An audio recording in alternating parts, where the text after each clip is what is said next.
Kerala Pradesh school teachers association Palakkad വിദ്യാഭ്യാസ ജില്ലാ സമ്മേളനവും യാത്രയയപ്പ് സമ്മേളനവും സംഘടിപ്പിച്ചു.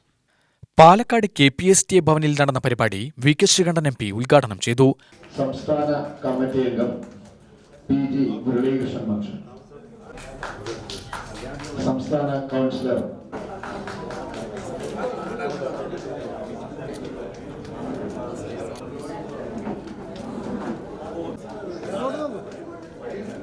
നിങ്ങളാണ് ഓരോ പുതിയ തലമുറയും കെട്ടിപ്പടുക്കേണ്ടത്, ദിശാബോധം നൽകേണ്ടത്. ആ അധ്യാപകൻ നിർഭാഗ്യവശാൽ മയക്കുമരുന്നിന് അടിമയായി. സ്വാഭാവികമായിട്ടും മനുഷ്യൻ മൃഗതുല്യനായി. അങ്ങനെ മനുഷ്യരെ മൃഗതുല്യരാക്കുന്നതിൽ ഗവേഷണം നടത്തുന്ന ഒരു ഗവൺമെന്റായി പിണറായി സർക്കാർ മാറിക്കൊണ്ടിരിക്കുക. കാരണം നേരെ ചുവടെ ജീവിക്കാൻ വയ്യ. അപ്പൊ അടിച്ച് പൂസായി നടന്ന എന്താ നടക്കണമെന്ന് അറിയില്ലല്ലോ. അപ്പൊ മദ്യവും മയക്കുമരുന്നും കഴിച്ച് ബോധരഹിതരായ ഒരു കേരളത്തെയാണ് ഇവർ സൃഷ്ടിക്കുന്നത്. നവകേരള സൃഷ്ടി എന്ന് പറഞ്ഞാൽ ഇങ്ങനെയാണ്, മനസ്സിലായില്ലേ? അപ്പോ ഇനി അതിൽ വല്ല ദുഃഖമുള്ള ആൾക്കാർ പോയി, സാമ്പത്തിക പരാതിയിലുള്ളവർ പോയി ജപ്തി നോട്ടീസ് വരുമ്പോൾ കിട്ടിയ കാശിന് പോയി ലോട്ടറി എടുക്കുക. അപ്പൊ തീർന്നു. കാരണം ഒറ്റ ലോട്ടറിയും ഭാഗ്യമായിട്ടില്ല, സമ്മാനമില്ല. പണ്ടങ്ങനെ ആയിരുന്നില്ല, ലോട്ടറി എടുത്താൽ കുറച്ച് പേർക്ക് കിട്ടും.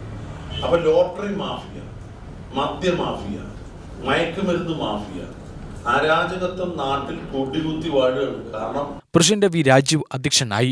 KPSTA സംസ്ഥാന വൈസ് പ്രസിഡന്റ് B സുനിൽകുമാർ മുഖ്യപ്രഭാഷണം നടത്തി. സംസ്ഥാന നിർവാഹക സമിതി അംഗം ജെയിംസ് തോമസ്, റവന്യൂ ജില്ലാ president Shaji S Thekkethil, secretary Ramesh Parappuram, treasurer K Sumesh Kumar, സംസ്ഥാന കമ്മിറ്റി അംഗം K സുരേഷ് എന്നിവർ പ്രസംഗിച്ചു. സെക്രട്ടറി M ശ്രീജിത്ത് സ്വാഗതവും ട്രഷറർ G മുരളീധരൻ നന്ദിയും പറഞ്ഞു. തുടർന്ന് നടന്ന യാത്രയയപ്പ് സമ്മേളനം KPCC സെക്രട്ടറി P ഹരിഗോവിന്ദൻ ഉദ്ഘാടനം ചെയ്തു. Senior vice president Paul Varghese അധ്യക്ഷനായി.